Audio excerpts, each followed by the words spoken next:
Saudações e bem-vindo. 25 de junho de 2004, Moçambique celebra 49 anos da independência nacional proclamada em 1975, ou seja, o país caminha para meio século depois da proclamação da sua independência.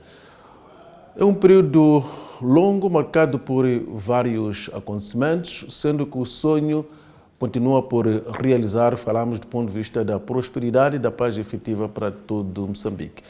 Para uma reflexão sobre esta efeméride, convidamos hoje o professor Dr. Brazão Mazula, que é sempre bem-vindo à família Mídia Mais. Professor Brazão Mazula, Moçambique ainda persegue, 49 anos depois, o sonho de paz efetiva, prosperidade para todos os moçambicanos.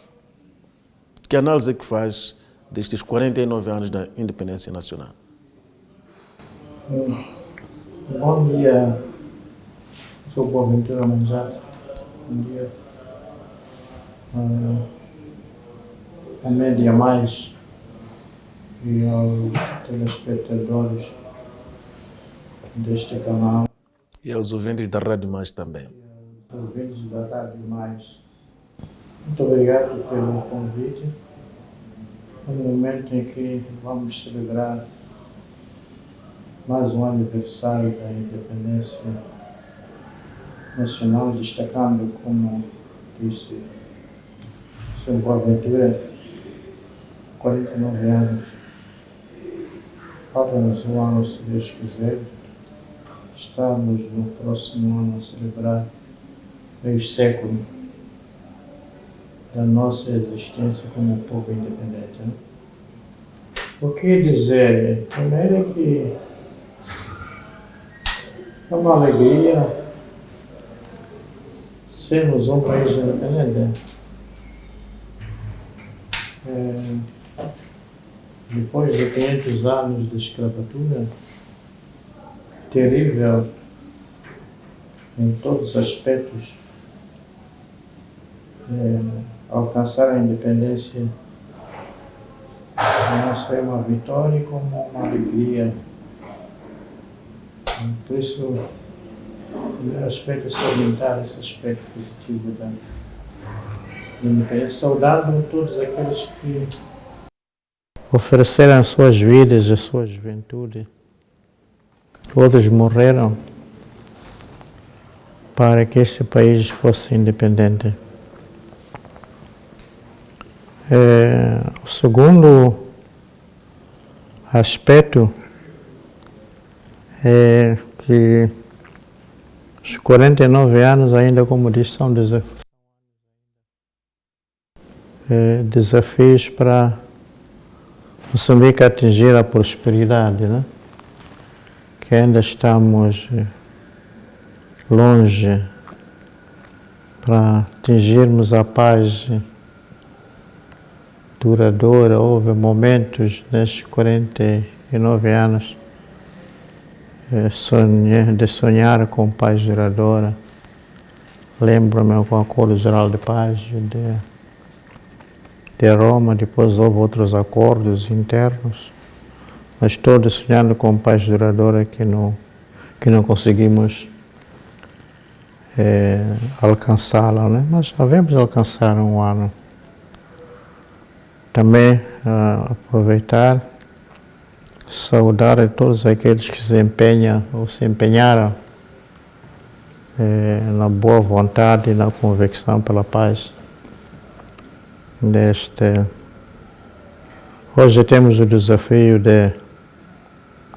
além do desafio econômico, da pobreza, que ainda temos o problema da guerra, né? Uma parte do nosso país que é Cabo Delgado, né? Que também dificulta, o entrave, é um desafio enorme, né? Além de outros aspectos naturais, como calamidades e ciclones que tivemos. Mas já há um elemento importante, é a juventude. a juventude que luta da sua maneira para um país de fato desenvolvido e pacífico. Isso nota-se, né? Quer estudando, quer no emprego, quer no sacrifício. Essa juventude, creio eu, é que vai levantar o país para uma paz duradoura. Porque sem essa paz também a juventude envelhece precocemente. Portanto, é isso que eu posso dizer, né? Talvez para iniciar a conversa. Como enquadrar esta juventude nos esforços de uma paz efetiva, nos esforços conducentes à prosperidade plena para todos os moçambicanos, tendo em conta a sua condição socioeconômica? É uma juventude cuja maioria é bastante desfavorecida, nem toda a juventude tem acesso à escola aos níveis que seria de desejar, os níveis também de assimetria já afetam este segmento social. Como enquadrar, como trazer esta juventude para estes grandes desafios? Sabe, quando eu falo da juventude, de fato falo de todos aqueles que são jovens, física e mentalmente. Mas reparemos que na história da humanidade, nem toda a juventude em termos numéricos fazem o desenvolvimento, ou pensa, ou são capazes de levar avante o projeto de estabilidade. Eu, quando falo de juventude, estou a pensar, por exemplo, a guerra de libertação nacional em Moçambique. Houve muita juventude, mas houve um grupo de jovens. Quem diz isto, diz noutros países, que é aquilo que eu chamaria, com um sociólogo francês chamado Alain Touraine, chamaria, no meio da juventude vai aparecer a classe revolucionária. Quer dizer, aquelas que vão corporizar e levar à frente o projeto de construir o país em paz, o país desenvolvido. E vão lutar até conseguir. E essa classe existe, se não se manifesta, mas em algum momento vai se manifestar. Portanto, e sem fazer barulho, mas se manifesta, não? Então, estão no trabalho, estão nas escolas, estão nas universidades, esses pensam como, e em certo momento vão explodir no bom sentido. Moçambique, quando proclama a independência, já se passam praticamente 49 anos depois desta celebração, mas muito pouco tempo viveu uma situação de paz efetiva, porque logo a seguir era a guerra dos 16 anos. O que é que terá falhado para que o país logo a seguir ficasse envolvido em mais uma guerra, aquela que mais tempo durou? Por outro lado... Guerra. Sim, professor. A guerra de 16 anos. Sim. E depois se prolongou.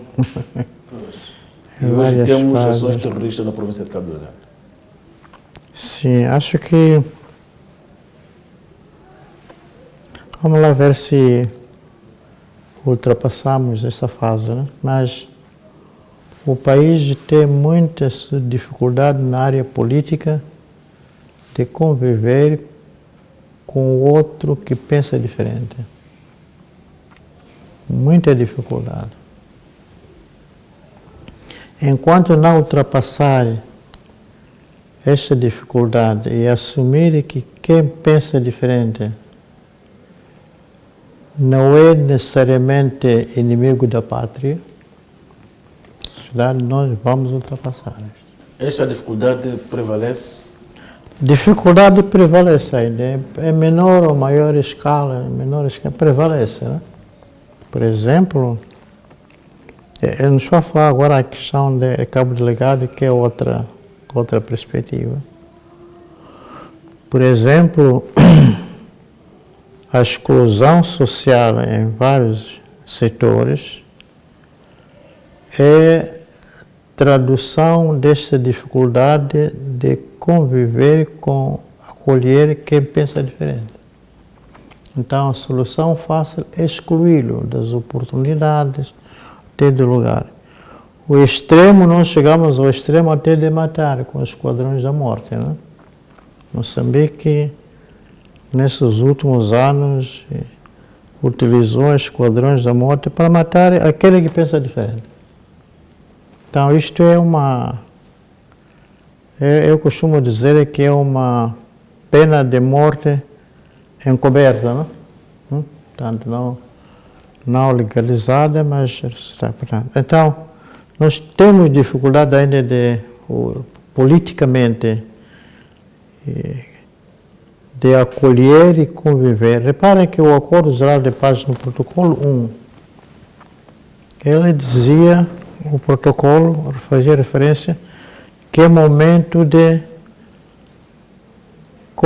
coordenar-nos e conviver juntos. É importante, esse aspecto perdeu-se, né? Portanto, nós temos que recuperar o pensar diferente. A oposição é importante. Sim, a oposição é aquele que pensa diferente como tu ages e te obriga a refletir sobre o teu modo de agir e encontra uma forma de equilíbrio, quer na vida particular, na vida coletiva e sobretudo na política, né? Na política. A oposição implicaria alternância política para se sentir que efetivamente há um espírito de inclusão, há um espírito de respeitar o pensamento diferente. Isso implicaria não necessariamente, né? Mas a oposição em democracia, numa sociedade, exerce uma função, uma pressão para equilíbrio. A pressão para equilíbrio social, para equilíbrio da vida, né? Quando não há essa oposição, quem está no poder assume de que ele é o único santo político. Ele, então, cai na ditadura. Às vezes, sem se aperceber, mas cai na ditadura. E não compreende, quer dizer, tem essa imagem de que todo aquele que for pensar diferente é inimigo, quando não é inimigo nenhum. O pensar diferente terá sido causa única da guerra dos 16 anos? Não, o pensar diferente, não digo que seja a única, mas o pensar diferente significa o pensar diferente na governação, pensar diferente na política econômica, pensar diferente na política governativa, na política, no desenho de políticas de educação, de finanças, quer dizer, portanto, esse que é pensar diferente. Olha, esse que eu digo pensar diferente é mais abrangente, né? Mais abrangente. E eu bato muito pessoalmente porque é importante, mesmo na família, não sei se os filhos pensam igualmente como o pai. E às vezes quem mais discute com o pai e a mãe são os filhos. Mas não é razão para os pais dizerem, você agora sai de casa. Porque obrigam os pais a pensar, mas o que é que está a falhar aqui em casa? E isso e os filhos fazem aquilo por amor, não fazem aquilo por ódio. Todos aqueles que temos filhos, temos essa experiência. Quantas vezes o filho, às vezes, discute seriamente com o pai ou com a mãe. Mas, no fim, encontramos um equilíbrio. Então, é isto que tende a estar na política. Por exemplo, dou agora exemplo da África do Sul. Né? A África do Sul, com essas eleições parlamentares, obrigou o partido no poder a repensar a sua forma de estar na sociedade. e que não pode dispensar outros partidos que pensam diferente o modo de governação. E que a governação equilibrada é uma governação inclusiva com os partidos. Quer dizer, é uma forma, não digo que seja, mas é onde se vê a força da oposição. Quer dizer, o ANC percebeu que não pode e não vai conseguir governar o país por desenvolvimento, mantendo a tática de excluir outros e de ignorar outro modo de pensar. Seja um modo de pensar muito extremo, tal para lá, mas são cidadãos da mesma pátria. Nós temos que assumir que não há nenhum cidadão que é para ser excluído ou para ser morto.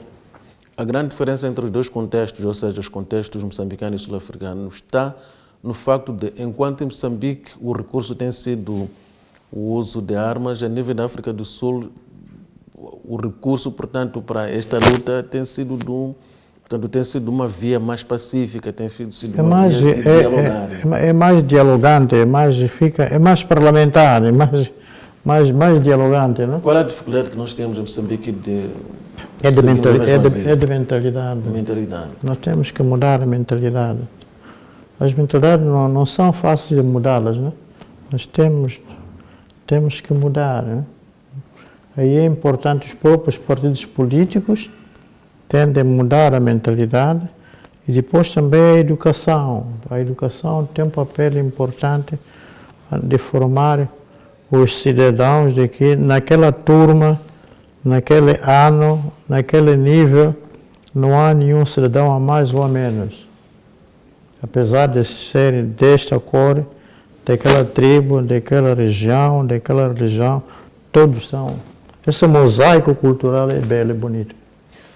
Olhando para o contexto interno e o contexto externo, em particular o contexto regional, Moçambique tinha, quando proclama a independência em 1975, tinha a possibilidade de escolher outras vias que não sejam aquelas políticas adotadas na altura, que são apontadas muitas vezes para justificar a guerra dos 16 anos que logo se seguiu depois da proclamação da independência. Olha, há dois fenômenos, talvez históricos,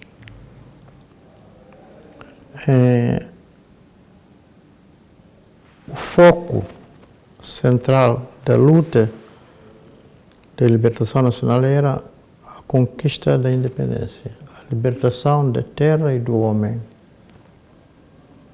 E, de fato, todo aquele que ficava fora deste foco era inimigo. Era inimigo. E uma vez conquistada a independência, manteve-se essa mentalidade, né? Que eu chamo de mentalidade militarista, né? A própria governação de Samora foi uma governação militarista, né? Quer dizer, é uma governação que devia garantir a não presença de inimigos da revolução, né? Então, manteve-se essa.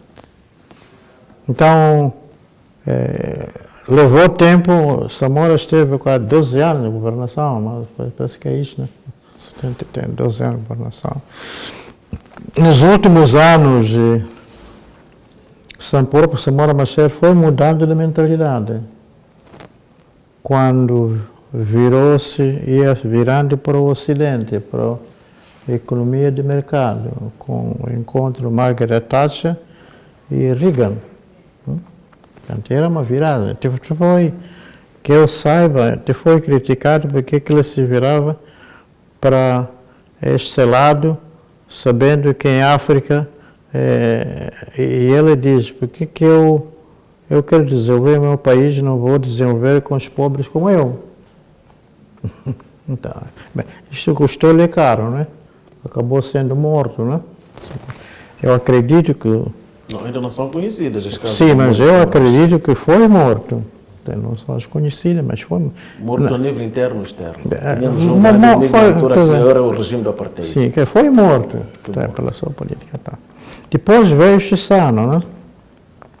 O Chissano, que é um homem viajado pelo mundo, era ministro dos estrangeiros, tinha uma mentalidade mais aberta.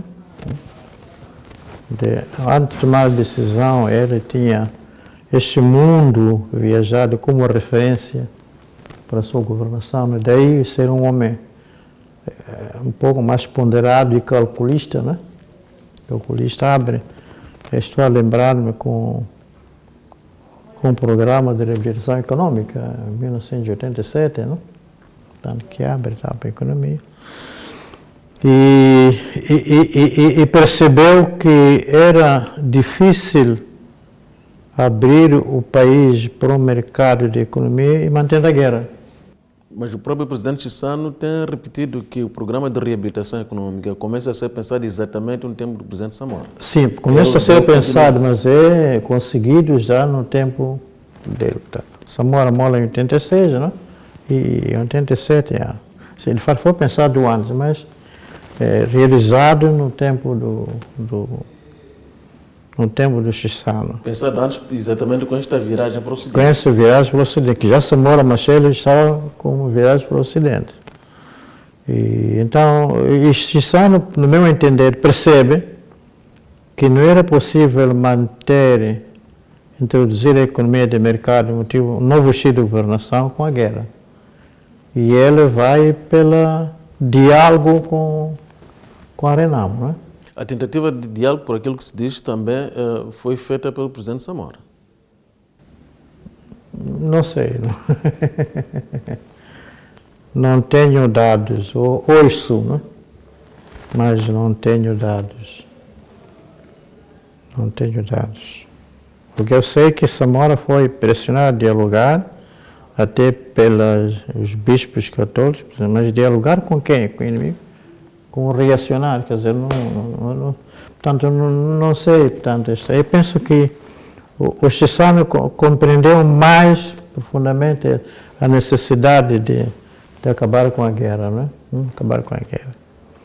Então, só fazer esse discurso em termos de mudança de mentalidades. Então, se nós queremos uma paz duradoura, é preciso mudar a mentalidade.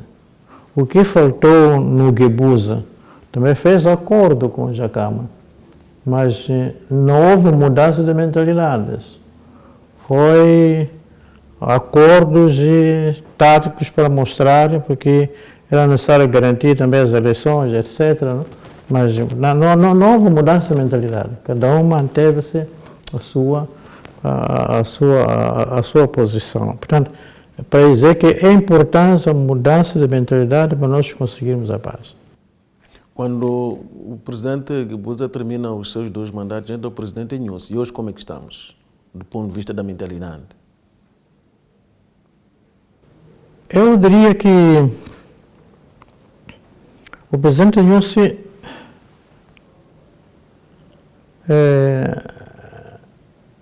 posso lançar uma reflexão. O presidente Nyusi lançou uma governação de divertimento. O que isso quer dizer? Governou, mas não soube, no meu entender, limitação o foco central ainda, quer desequilíbrios econômicos, quer o problema da guerra.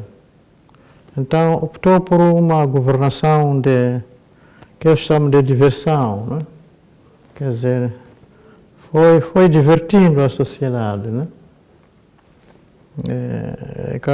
Agora, por exemplo, está a sequência de inauguração aqui, inauguração para lá, quer dizer, em todo o país estão placas de como ele que trabalhou, né? Portanto, isso é uma diversão, né? É uma diversão, mas os focos principais, por exemplo, na agricultura, a educação, a saúde, estão acho, cada vez mais enfraquecidos, né? Tivemos o problema da educação, que acho que, no meu entender, na minha avaliação, nunca chegou aos níveis mais baixos de qualidade do que agora, né? O nível da saúde, em termos de medicação, eu não estou a falar de pessoas, né? Estou a falar de processos, né? Portanto, e quando falo de news, estou a falar de um processo, porque ele é que é presidente, né? Um processo. A saúde, problema de medicação, houve esse código de greves, né? Quer não só de médicos como de profissionais de saúde, enfermeiros, técnicos, etc. Há qualquer coisa que não está a funcionar. E a saúde, um país sem saúde não tem desenvolvimento. Um homem sem saúde, se o próprio empresário, o próprio turismo, vê que o país não tem uma saúde forte, ninguém investe. A saúde é vital, né? A saúde é vital. A educação também. Sem educação, nós vamos ter grandes paredes, mas o homem falta.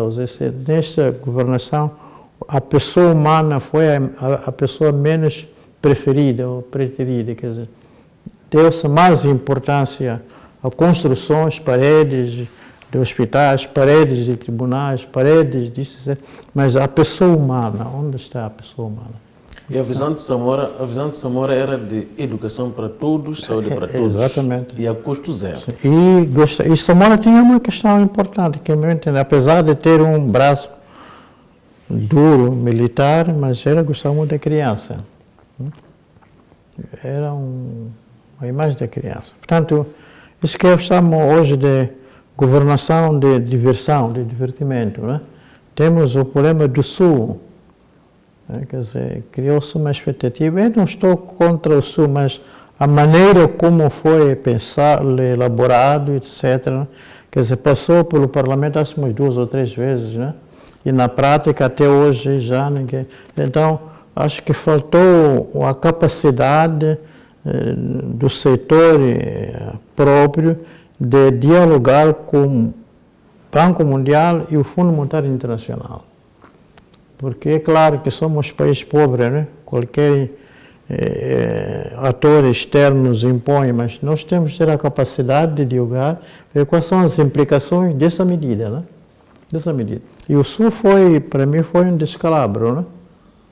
Um descalabro. Então, isso que chamam de mudança de mentalidade. Quer dizer, espero que os próximos anos, os dirigentes dialoguem mais com a sociedade, tenham mais respeito à pessoa humana, sobretudo nesses 3 setores: educação, saúde e agricultura. A agricultura também é um setor que, historicamente, nesse país, gasta muito dinheiro, mas os resultados são muito poucos.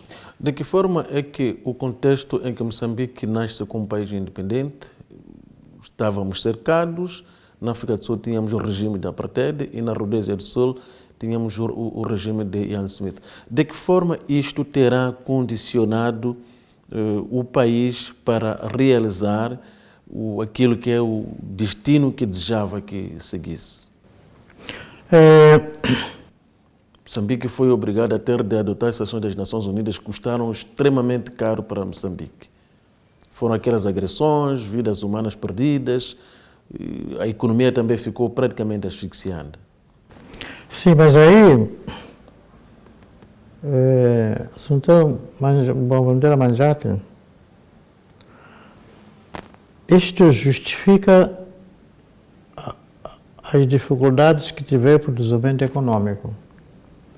Mas Moçambique também teve sempre um espírito de solidariedade com os povos. Acho que é um aspecto importante que Moçambique sempre cultivou. Apesar daquelas sanções, mas o espírito de solidariedade para com o povo zimbabuiano, para com o povo sul-africano, que estava sob o apartheid dos 2 lados, esse aspecto não se perdeu. Sabia-se que teria muitas consequências, né? Mas é importante. Hoje os 2 povos são independentes. Tem outros problemas, né? Mas Moçambique pode se orgulhar de que sofremos sanções, mas contribuímos para a independência dos dois povos e irmãos. Acho que este é um aspecto muito, muito bonito. Quais são os pecados do socialismo que Moçambique adotou, portanto, como a via para seguir o caminho de desenvolvimento? Porque se fala tão mal de socialismo como se não tivesse deixado algum legado esta via.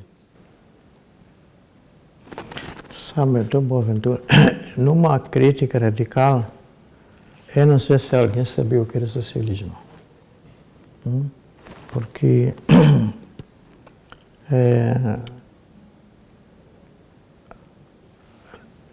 tínhamos que Moçambique seguiu pelos países que o apoiaram, que era a União Soviética e que era a China. Portanto, seguiu o socialismo, a RDA, portanto, o socialismo. Mas eu não sei se, de facto, alguém sabia o que era socialismo, porque mal é derrubado o muro de Berlim. Eu diria mesmo, antes disso, já em 87 eu comprei o programa de Missão Econômica. Aquilo foi-se abandonado sem saber porquê e como. Então, significa que porque o socialismo estava na moda, mas ninguém sabia o que era socialismo. Agora, estudos, sobretudo do próprio Banco Mundial, eu me lembro do relatório de 1998, Banco Mundial, em que mostrava que o socialismo tem um aspecto positivo, que é a relevância da educação e a relevância da saúde. Uma educação bem empenhada e uma saúde para todos. Que isto é um aspecto que o capitalismo não tem. Podemos socorrer do exemplo de Cuba. Exatamente. Quer dizer, portanto, então, o capitalismo tem um desenvolvimento seletivo, um desenvolvimento desequilibrado. Então, mas o socialismo tem esse aspecto positivo que é educação para todos e saúde para todos. Esse é o aspecto que Moçambique devia manter. Mas entramos numa educação que é pública e privada. A pública está de rastros, a privada é negócio, a saúde pública também está com dificuldades, a saúde privada é um negócio, né? Então, nós temos que, por isso que eu digo que espero que as próximas governações, né, repensem no modelo de desenvolvimento. Não é tudo que era socialismo que era mau. Nem tudo que é capitalismo é bom. E nós temos que encontrar nossos próprios caminhos para envolver e que os benefícios sejam para o povo, todo o povo moçambicano. Quando é que Moçambique, nestes 49 anos, teve de facto justiça social? Na Primeira República ou nos dias de hoje? Não, eu acho que nos dias de hoje a justiça está com muitas dificuldades. Justiça social? Justiça social está com muitas dificuldades. Está com muitas dificuldades. Mais do que nas Primeira e na Segunda República. Eu diria até mesmo no tempo do Guebuza, quer dizer, hoje está-se muito com mais dificuldade no tempo do Guebuza. Eu digo Guebuza porque foi o penúltimo, o presidente, em relação. Hoje a justiça social está. Quando eu falo justiça social, o que significa? Significa que a produção, primeiro, tem de se desenvolver uma produção suficiente para que o cidadão possa comer, o cidadão possa dormir bem, o cidadão possa viajar, o cidadão possa estudar, né? Ter oportunidades não em base de tribo ou de região, nem para lá, mas participarem, mesmo que hoje se diz cá o concurso, né? Mas esses concursos já são direcionados. Tanto não é dizer, eu ganhei concurso, pessoal aqui, não, esse concurso já era direcionado para o sobrinho, para o filho, para o tio, para o amigo daquela região. Quer dizer, Então, não é, então, por isso que eu digo que a justiça social hoje está periclitante, não sei se posso usar esse adjetivo, periclitante, quer dizer, não sabe para onde vai, né? Então nós temos que recuperar porque já tivemos momentos de dificuldade, mas o cidadão sabia que vamos chegar lá, como é a primeira e a segunda república, né? É uma terceira. Hoje vê-se claramente que Moçambique se depara com uma explosão demográfica que cria toda uma série de dificuldades na gestão da situação. Onde é que teremos perdido, portanto, o controle quando falamos da explosão demográfica? As cidades estão como estão, há muito mais pessoas do que as próprias cidades têm, do que a própria capacidade que as cidades têm. Como é que isto interfere? Este é um problema que estamos a viver hoje, né? Mas eu diria também que é problema político.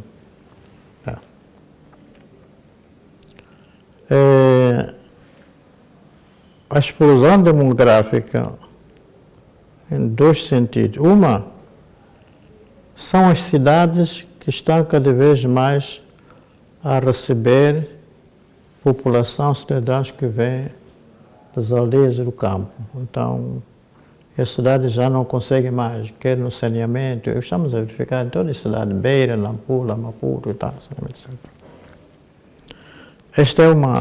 Mas isto é um problema político, quer dizer, por quê? Porque o cidadão pensa que indo a Maputo, indo a Beira, indo a Nampula, ou indo a Quelimane, ou indo a Xaixai, vai viver bem.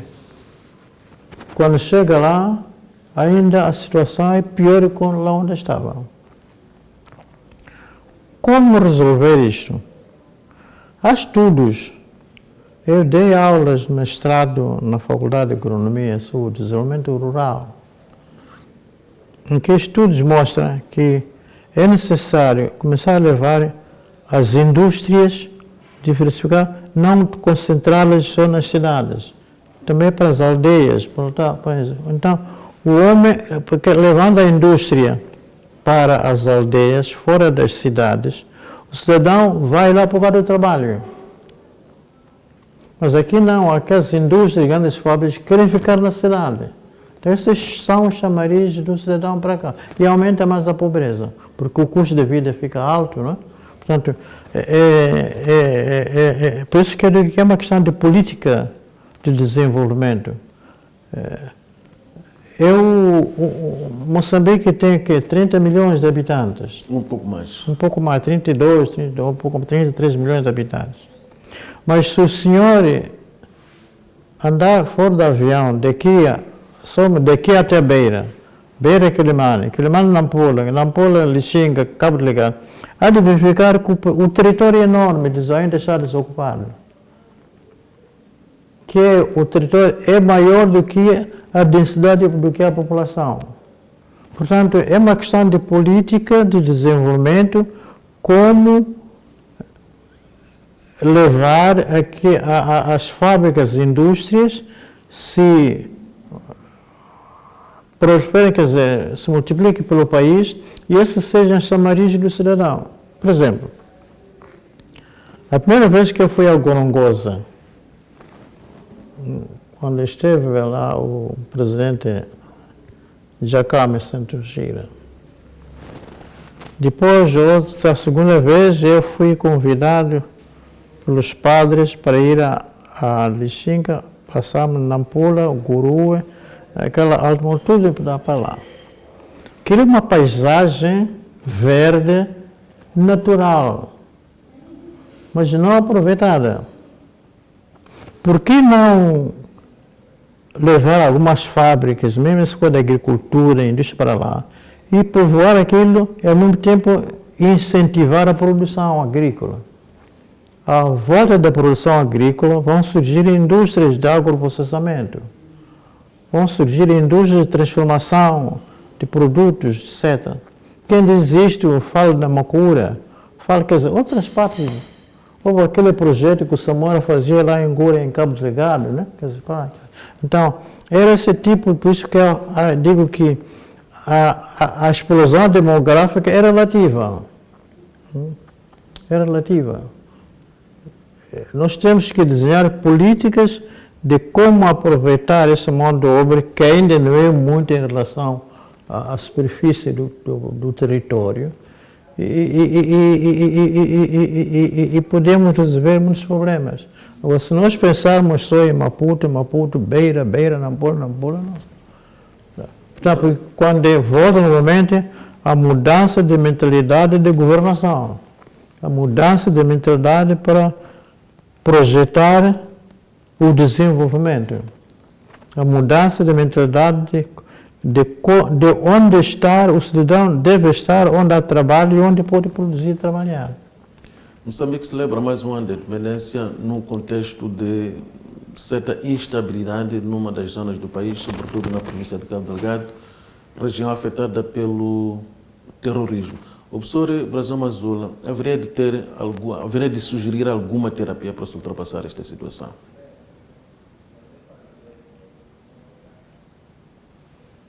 Estou um pouco em silêncio porque é uma situação triste. É uma situação triste porque o terrorismo é um cancro. É um cancro militar, é um cancro político. A solução não pode ser só militar. A solução também temos de encontrá-lo. Eu sou favorável a algumas opiniões que é necessário encontrar autores e dialogar com eles. Não é fácil, porque no mundo é difícil encontrar mentores. Mentores há, mas onde estão? Não? É como droga, não você encontrar mentor da droga, é apanhar a pessoa que te levou, mas não é o mentor da droga. Quer dizer, mas todas as guerras terminam em diálogo. A América pensou que matando o Osama Bin Laden resolveu o problema no mundo, mas não resolveu, né? Continua a estar. Portanto, acho que é importante estar. E termos de pedir a Deus para que nos resolva, porque o povo moçambicano não nasceu para ver só em guerra. Na prática, nós tivemos aqueles 10 anos, 12 anos de Constituição de paz, né? Mas depois voltamos à guerra. Portanto, o meu apelo como solução é o envolvimento de todos. Militar, econômico, o social, o movimento da juventude, né? Cabo Delgado. E mesmo de educação também, mentalidades. Mentalidade. É difícil. Aquilo tira-nos o sono e até desequilibra-nos o nosso modo de pensar. Na sua opinião, professor, as motivações do terrorismo na província de Cabo Delgado serão similares àquelas que determinaram o desencadeamento da Guerra dos 16 anos? Não, acho que são diferentes. Né? Quais serão, então, as motivações da situação de Cabo Delgado? Acho que são diferentes. Sabe que Cabo Delgado se complica porque, primeiro, é uma província com mais juventude do que pessoas adultas, jovens. Lembra-me que em 2015, 14 mesmo já, 15, 16, já, e quando entra o projeto, pensar no projeto de aliás, de Palma, já a juventude estava na expectativa desse. Mas depois percebeu que foi excluído, ou ia ser excluído. Portanto, este é um dos fatores de descontentamento da juventude. 2, Cabo Delgado foi quase sempre um ponto de entrada da droga dos países asiáticos, portanto, passa por lá facilmente. Daí, então este é pois tem uma costa marítima que é difícil de controle, né? Portanto, aliás, todo o país, mas Cabo Delgado é uma... Então, depois está o tribalismo. Então, Boaventura, o país, nós ainda sofremos tribalismo. Cabo Delgado, o tribalismo é exacerbado. O tribalismo interno da própria província, Macondes, Macuas e Quimuanas. E há quem diga mesmo que entre as comunidades Macondes há discriminação. Sim, discriminação. Portanto, uns se autoproclamam de Macondes. Sim. Então, por isso que eu digo que é uma questão de... Eu insisto em mudança de mentalidade e formação. Então, todos esses elementos complicam a situação de Cabo Delgado. Por isso, a governação política deve encarar esses problemas não de ânimo leve. Portanto, encontrar uma forma de como atacar esses problemas. Outro aspecto que eu diria hoje, Cabo Delgado, o terrorismo está a ser combatido, está a ser combatido pelas nossas forças nacionais, depois houve a Samini com a SADC, está o Ruanda, né? Praticamente, hoje aquilo está a ser entregue à Ruanda.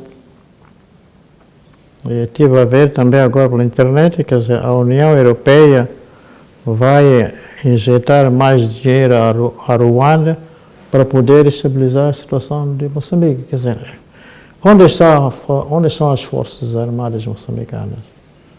Isto não é bom, porque as nossas forças são forças jovens.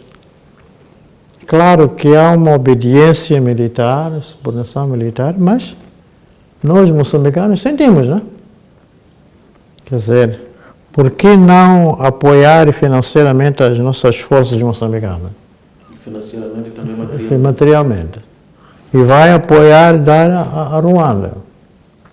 Não digo, não tem nada contra mal, mas apoiar as forças armadas moçambicanas, militarmente, materialmente, financeiramente, a formação, quer dizer, capacitar cada vez mais as nossas forças. Portanto, tudo isto, para mim, penso que cria descontentamento e agrava a situação de Cabo Delgado.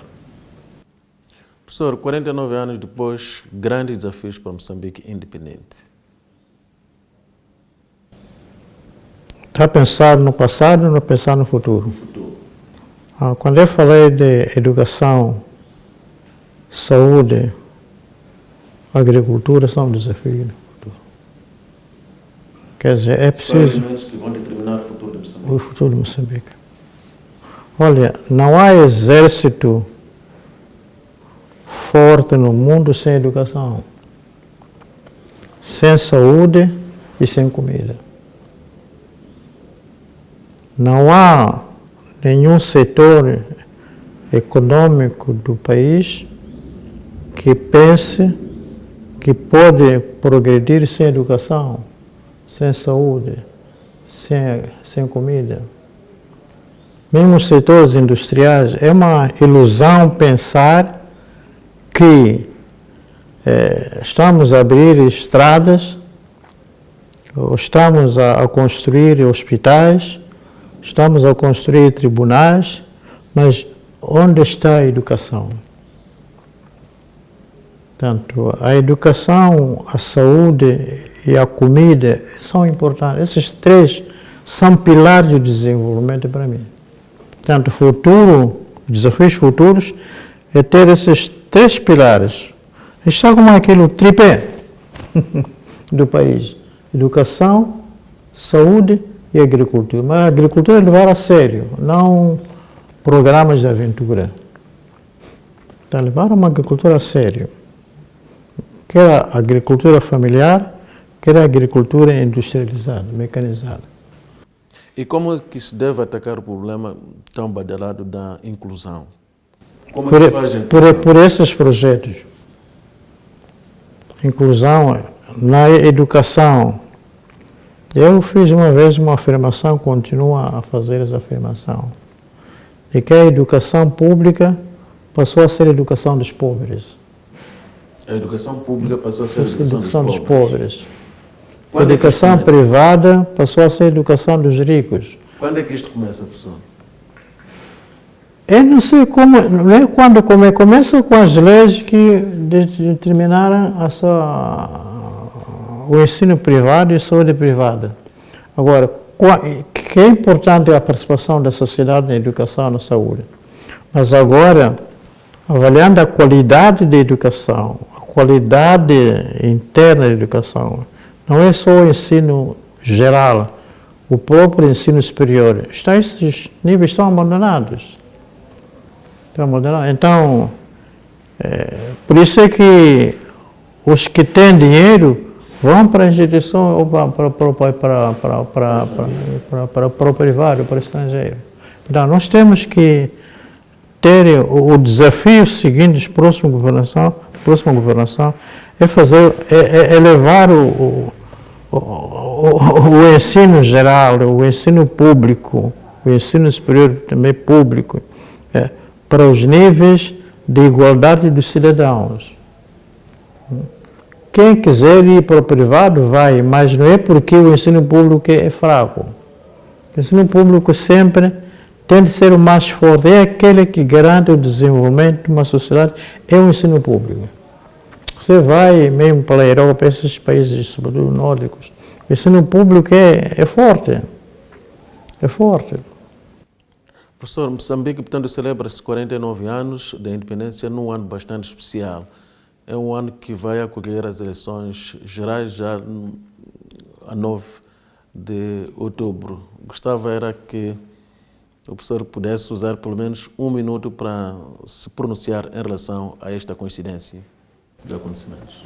Não, eu espero que as eleições de outubro sejam bem diferentes em termos de preparação, em termos de envolvimento, em termos de seriedade e, sobretudo, em termos de transparência em relação às eleições autárquicas do ano passado. Tanto que haja situações que a polícia não intervenha para amedrontar ou matar, que os tribunais usem a sua competência sobre processos eleitorais, que o Conselho Constitucional seja de facto um conselho apartidário, independente e autônomo. E para terminar, professor, no contexto mesmo dos 49 anos da independência nacional. Vamos celebrar com muita alegria. Apesar de todas as dificuldades que o país tem, a independência é um valor indiscutível. Portanto, eu, mais uma vez, felicito aqueles jovens que lutaram de 25 de setembro para a nossa independência. E agradecer-los, claro. E parabéns, felicitá-los. O professor Dr. Brazão Mazula foi nosso convidado hoje para uma retrospectiva sobre os 49 anos da independência, a pensar sobretudo naquilo que é o futuro do país. Obrigado pelo calor da sua audiência e fique bem.